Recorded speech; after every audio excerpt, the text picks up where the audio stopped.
Hello football ভক্তরা, স্বাগতম আপনাদের প্রিয় চ্যানেলে ফুটবল স্পোর্টস বিডিতে।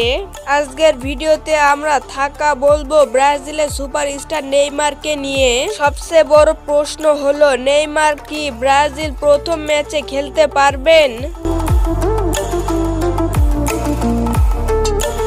আর কবে আবার ব্রাজিল দলে ফিরবেন কিনা এই বিষয়ে গুরুত্বপূর্ণ সম্ভাবনা রয়েছে। ব্রাজিলের প্রধান কোচ কার্লো আনচেলত্তি নেইমার দীর্ঘ ধরে ইনজুরির কারণে মাঠের বাইরে রয়েছেন। তার অনুপস্থিতিতে ব্রাজিল দলের জন্য বড় ধাক্কা।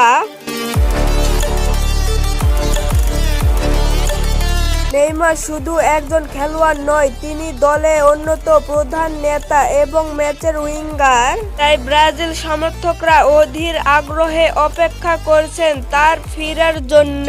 সাম্প্রতিক এক সংবাদ সম্মেলনে কোচ কার্লো আনচেলত্তি নেইমারের শারীরিক অবস্থা সম্পর্কে কথা বলেছেন। তিনি জানান, নেইমার ধীরে ধীরে অসুস্থ হয়ে উঠছে এবং তার পুনর্বাসন প্রক্রিয়া ইতিবাচকভাবে এগোচ্ছে।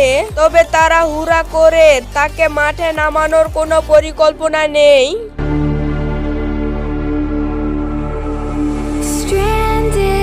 কোচের মতে, নেইমার পুরোপুরি ফিট না হওয়া পর্যন্ত তাকে পরিশ্রম দেখাতে সবচেয়ে ভালো সিদ্ধান্ত। এখন প্রশ্ন হলো, ব্রাজিল প্রথম ম্যাচ কি নেইমারকে দেখতে যাবে? এই বিষয়ে এখনো কোনো চূড়ান্ত সিদ্ধান্ত জানানো হয়নি। ব্রাজিল মেডিকেল টিম নিয়মিত তার অবস্থা পর্যবেক্ষণ করছেন।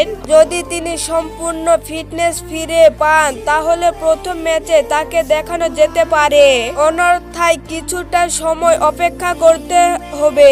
অনেক ফুটবল বিশ্লেষক মনে করছে, বিশ্বকাপের মতো বড় টুর্নামেন্টের আগে নেইমারকে শতভাগ ফিট করার ব্রাজিল প্রধান লক্ষ্য।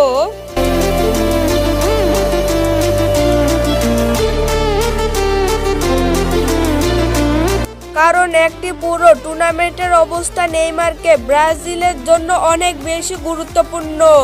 একদিকে ব্রাজিল দলে বর্তমানে স্কোয়াডে রয়েছে বেশি কয়েকজন তরুণ প্রতিভা ফুটবলার, তবে নেইমারের অভিজ্ঞতা এবং সৃজনশীলতা বিশ্লেষণ খুঁজে পাওয়া সহজ নয়। তাই তার প্রতিবেদনের অপেক্ষায় রয়েছে পুরো ফুটবল বিশ্ব।